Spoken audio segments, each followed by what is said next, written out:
Bonjour et bienvenue dans Missionette. Et tout de suite, une petite balade en bateau. It's a bridge. Just goes around the corner. Walking on the fighting side of me. That don't look like it. It don't. It don't go down. Robert, it goes down. No, it don't. It do go down. Oh! Don't!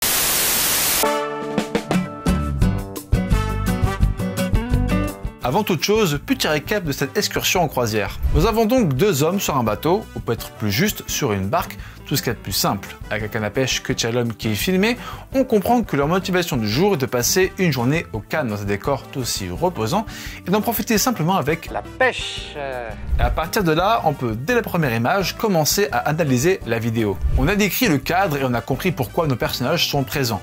Mais il y a évidemment en arrière-plan plusieurs choses. D'abord, le pont au-dessus qui accompagne surtout la ligne de l'eau en dessous, ligne qui semble très clairement dire qu'au-delà, c'est une chute qui les attend. Ces deux lignes sont accompagnées par les colonnes qui soutiennent le pont et qui, marquant à peu près le tiers de l'image, annoncent d'emblée et de manière évidente la destination. Cette direction est encore plus appuyée par la forme du bateau dont on peut reconstruire le reste en pointe derrière notre personnage. Enfin, dernier élément de l'arrière-plan, le mur tout au fond sous le pont. Si on regarde bien, notamment de gauche à droite, alors on voit qu'il descend vers le bas, en dessous de la fin du cours d'eau, faisant comprendre bel et bien qu'au-delà de cette ligne, c'est bien une chute qui les attend. Et ce qui est intéressant, c'est que la forme du mur tout au fond, la forme de la barque, le pont et la ligne de chute ramènent tout au même point, notre personnage principal, de son nom Rayshon, qui est à gauche du cadre. Il faut s'arrêter 2 secondes sur son expression. On voit clairement du doute, de la suspicion vers la personne qui le filme, à savoir Robert en hors-champ.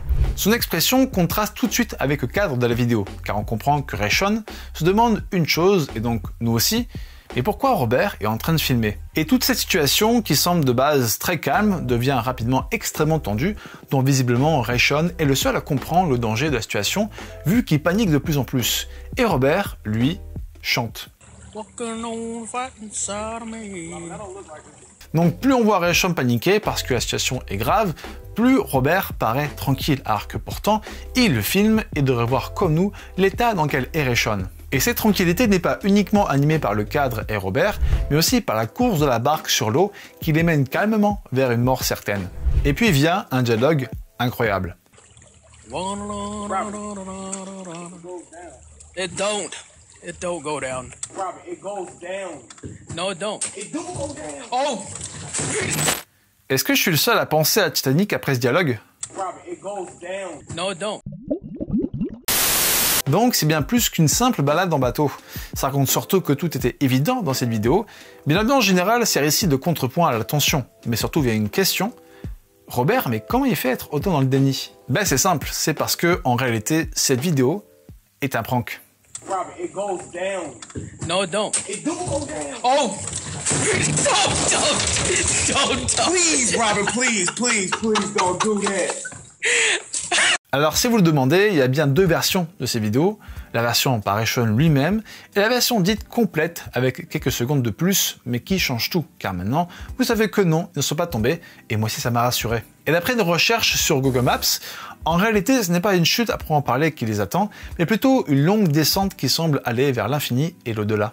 Tout d'abord, ça confirme ce que j'ai dit dans ma vidéo sur le choix, donc index de ma main, pour que vous allez voir la vidéo. Donc oui, il s'agit bien d'un prank, et qui dit prank dit canular, et qui dit canular dit farce, et qui dit farce dit mais c'est quoi une farce précisément? Je sais que vous savez, mais la farce est un type de canular, un tour qui se veut drôle, joué aux dépens d'une ou de plusieurs personnes. Le but est de surprendre la personne visée, ou de se moquer d'elle à travers la plaisanterie et de provoquer des rires de l'assistance. La farce se veut en général bon enfant et sans grandes conséquences, mais dans certains cas de cruauté, le but recherché peut être une brimade, voire du harcèlement. Et vous comprendrez donc pourquoi je n'ai pas envie de parler de ça,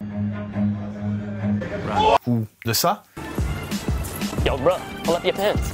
Yo, what's good with you, man? ni de ça, ou encore de ça.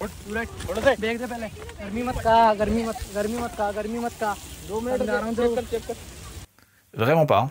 Ensuite, d'après l'Instagram de Rayshon, on comprend que Robert est son beau-père. On comprend donc que Robert est dans cette intention de taquiner la jeunesse de sa famille, enfin taquiner, c'est plus traumatisé à vie, et bon, ils sont vivants, on va pas dire non. Donc c'est bien un prank, mais un prank très simple, sans grands effets de mise en scène, et très classique au bout du compte. Car le seul effet de mise en scène, c'est quand Robert dit au début qu'il y a un pont et que ça tourne autour du coin pour que Rayshon se retourne.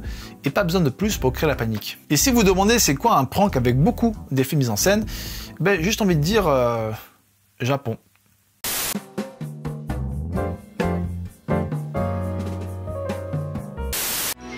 Aki Takejo 一大ドッキリプロジェクト春日の 50m 逆バンジー膨大なドッキリさあ時は満ちた秋竹城春日を天空の高みへと打ち上げろ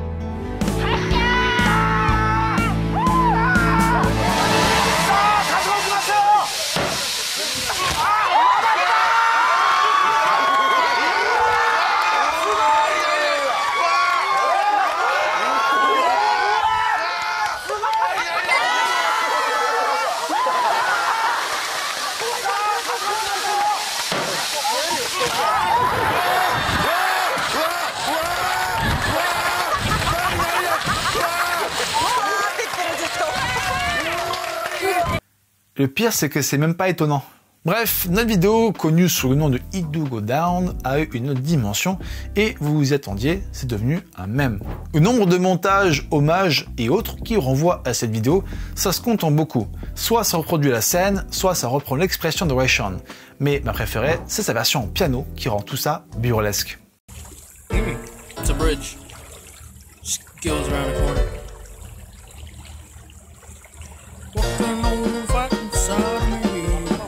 Et dans tous ces montages et hommages, Rayshon est bien sûr la figure principale. Mais on oublie quelque chose, c'est que c'est une véritable personne. Et donc moi je pose une simple question. Qui est Rayshon Gray? Rayshon, avant d'être l'homme de la vidéo It Do Go Down, est un coiffeur barbier, père de famille, vivant dans la ville de Carbondale dans l'Illinois, et aussi rappeur. We about to make a movie, tell me girl, can you be my actress? Put you in the movie, tell me girl, can you handle this script? Ou encore une fois, un sacré rappeur. We ain't got a routine, girl, we gon' freestyle. Magnum XL, there'll be no lifestyle. Ok. Et bien qu'il y ait toutes ces images d'informations sur lui, il reste encore aujourd'hui le mec de la vidéo It Do Go Down. La preuve est en chiffres où les deux vidéos comptent 80 millions de vues, sans compter le nombre de mèmes issus de ces vidéos ainsi que leurs vues respectives, alors que Rayshon a plus de 3500 followers sur Instagram et pas loin de 5000 amis sur Facebook. Certes, on est quand même sur de bons chiffres, mais absolument rien comparé à tout ce que le prank a pu générer. Donc, pour l'immense majorité, Rayshon restera l'homme de la vidéo It Do Go Down et imagineront que Rayshon et Robert sont amis et pas seulement. Ils imagineront tout plein de choses sur eux qui finalement ne sera jamais la réalité. Et là on touche à un point important. Je suis à peu près sûr que vous avez eu un petit sentiment de surprise en voyant d'autres images de Rayshon, notamment si vous connaissez déjà la vidéo. Car le simple fait de contrebalancer l'image d'un mème par d'autres images, ça change immédiatement la perception du mème, mais aussi de la personne qui est devenue un mème. Et ça fait ressortir d'un coup l'ironie de cette image, en tout cas sur ce point-là. Car en effet, il y a une autre ironie. Il y a un dernier élément dont je n'ai pas parlé, mais qui mérite toute une partie, la chansonnette de Robert. Que chante exactement Robert? Alors, il ne chante pas. J'ai fait cette blague, ok. Quelle indignité. Donc, que chante vraiment Robert cette fois-ci? Eh bien, spoiler de fou, mais en fait pas du tout. C'est une vraie chanson.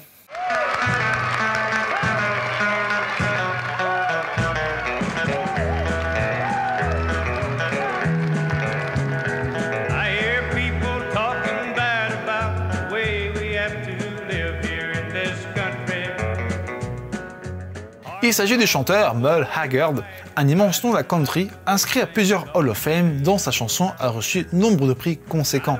Je fais style que je m'y connais en country, alors que en réalité je mets juste de la country pour pécho, ce qui bien sûr ne marche jamais.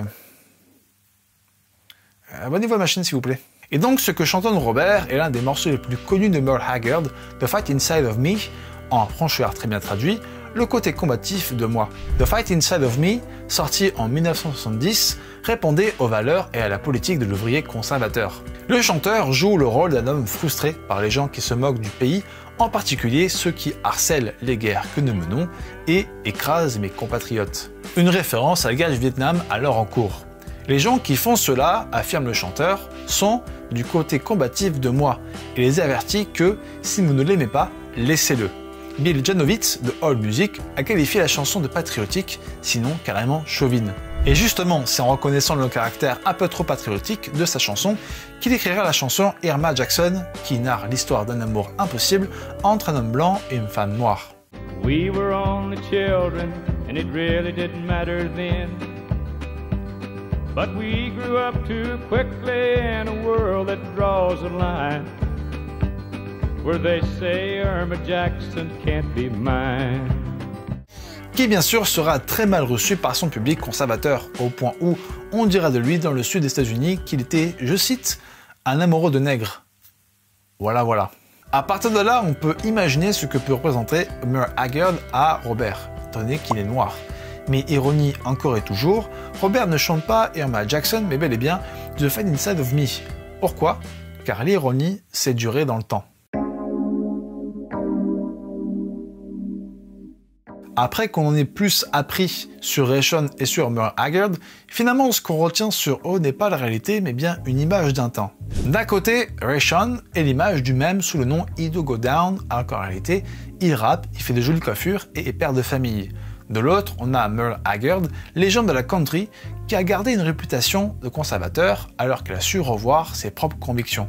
Il dira en 2003 de lui et de ses chansons: j'avais des opinions différentes dans les années 70, j'ai plus de culture maintenant, j'étais stupide comme un rock quand j'écris Hockey for Muskogee, chanson qu'il a écrite durant la même année que The Fight Inside of Me.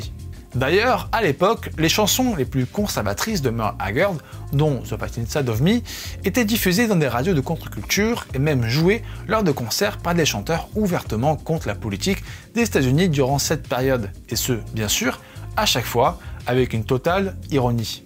Et cette ironie, évidemment, on la retrouve d'une certaine manière avec Robert. Il chantonne ce morceau de country comme s'il profitait de ce décor et de ce moment plein de tranquillité. Mais, encore une fois, pourquoi cette chanson en particulier et pas une autre du même genre? À partir de là, je vais malheureusement spéculer, parce que sachez que j'ai contacté Ray Sean et Robert pour le besoin de cette vidéo, mais ils ne m'ont pas répondu, donc on va faire sans. Si Robert chantonne The Fight Inside of Me et pas un autre classique de la country, je pense que c'est parce que son utilisation ironique a perduré dans le temps, dont le caractère contestataire s'est peu à peu dissipé, au point où, peut-être, on a oublié pourquoi, à la base, on l'a diffusé et on l'a chanté ironiquement. Et ironie du sort, si on s'attarde sur les commentaires de la vidéo de la chanson en question, eh bien on voit que beaucoup ont découvert cette chanson grâce à la vidéo, jusqu'à que pour certains, The Fight Inside of Me devienne la musique de la vidéo It Do Go Down. D'ailleurs, à propos de commentaires, on peut aussi voir que le caractère patriotique perdure comme il faut. Et puis les commentaires que tu comprends pas. Il ressemble à Ted Bundy. Aux USA, Border, les New Horizons pour Gaza. Hashtag, le Lituanien va à Guantanamo. Dernière nouvelle, le Lituanien qui a torturé des citoyens américains affirme qu'un extraterrestre l'a kidnappé et emmené à Guantanamo Bay. Il ne me laisse pas poster sur Facebook. Le coronavirus est en train de marcher sur le côté combatif de l'Amérique. Et du fait que cette chanson de country est associée à Robert, vu qu'il la chante, la majorité imagine alors qu'il est blanc, simplement parce que d'abord on ne le voit pas, et ensuite parce qu'il chante de la country. Donc la majorité pense que Robert et Ray Sean sont amis, un étant noir de manière indiscutable, et l'autre blanc, vu qu'il fait appel à un imaginaire traditionnel des États-Unis, alors que pas du tout. En conclusion, on voit bien que pour chaque personnage de cette vidéo, présent pour Robert et Ray Sean et non présent pour Merle Haggard, l'image qui perdure de chacun d'entre eux n'est pas la bonne, et pourtant, elle perdure car c'est celle qui était le plus véhiculée. Ensuite, pour chaque strate de cette vidéo, il y a à chaque fois de l'ironie, et pour chacune de ces strates, on voit bien finalement à quel point, comment et combien toutes ces images visibles comme non visibles ont été interprétées. Car, au final, l'image est un jeu de l'esprit. Voilà, merci à vous et bien sûr merci aux 404 de mes souvenirs comme à chaque fois. Le 404 est un collectif de vidéastes dont j'en fais partie. Le lien du Discord du 404 est en description. Et en attendant, je vous dis à la prochaine. Ciao. C'était M, c'était N, c'était Messénette.